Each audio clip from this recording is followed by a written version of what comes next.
Ladies and gentlemen, welcome to the main event. Today, we're diving into the GAO's recent warnings about relying on affiliates in federal contracting. It's a topic that's more complex than it seems. Absolutely. Many companies assume affiliates are a simple way to meet requirements, but the GAO is saying, not so fast. Why do you think that is? Well, affiliates can blur the lines between actual qualifications and paper relationships. The GAO wants to ensure that contractors are not just leaning on affiliates to tick boxes. That makes sense. I remember a case where a small business tried to claim its parent company's experience as its own. The GAO wasn't impressed. Right. The key issue is whether the affiliate's resources and experience are truly committed to the contract. It's not enough to just have a corporate connection. So if I own two companies, I can't just add up their past projects and use that as my bid strength? Exactly. Unless you can show clear commitments, like written agreements or shared resources, the GAO is likely to reject that approach. It almost sounds like the GAO is saying, show me the receipts. You can't just wave your affiliate's resume and expect it to count. That's a good way to put it. The GAO wants proof that affiliates are actively involved, not just listed on paper. The article mentions organizational independence. Why is that so important for the GAO? It's about accountability.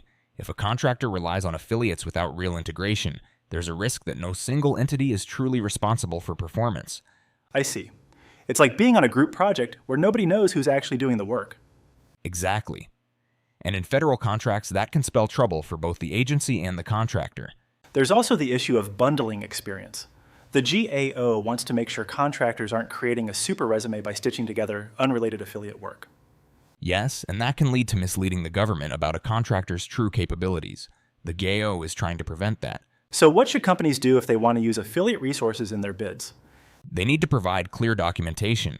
That could be staffing agreements, joint ventures, or subcontracting plans that show real participation. It sounds like transparency is the name of the game. Definitely. And companies should be proactive. Don't wait for the GAO to ask questions. Do you think this will make bidding harder for small businesses that rely on affiliate support? It could, but it also encourages genuine partnerships and ensures the government gets what it pays for. That's fair. No one wants to win a contract with smoke and mirrors. Exactly. It's about making sure the government can trust the contractor's capabilities. The article also warns that agencies need to scrutinize these relationships more closely. Is that a shift from past practice? To some extent, yes. Agencies are being told not to assume affiliate resources are available unless there's concrete evidence. That might make evaluations more time-consuming, but probably more accurate. True. In the end, it's about reducing risk for everyone involved. I like that the GAO is focusing on substance over form. It keeps the process honest. Agreed. And it pushes companies to build real capacity, not just paper empires. So, if you're bidding on a federal contract, don't just list your affiliates. Show how they're actually going to help. Exactly, and be ready to back it up with details. Any final thoughts? Should contractors be worried? Not if they're genuine about their partnerships. The message is, be transparent, be thorough, and don't overstate your capabilities. That's solid advice. Maybe next time we'll look at successful examples of affiliate collaborations. Great idea. For now, it's worth asking, how much of your proposal is substance and how much is just affiliation? Something to think about. A special thank you to MarketUS.com for furnishing us this information. Here's a question. How do we contact them? Good question. You can reach them at MarketUS.com or call them at 954-636-3232.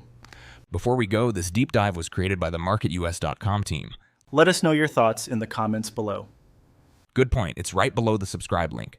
Thank you for watching. If you're interested in becoming a sponsor and sharing your product or service with the world, reach out to MarketUS.com. You can schedule a session to discover how we can work together. See you soon.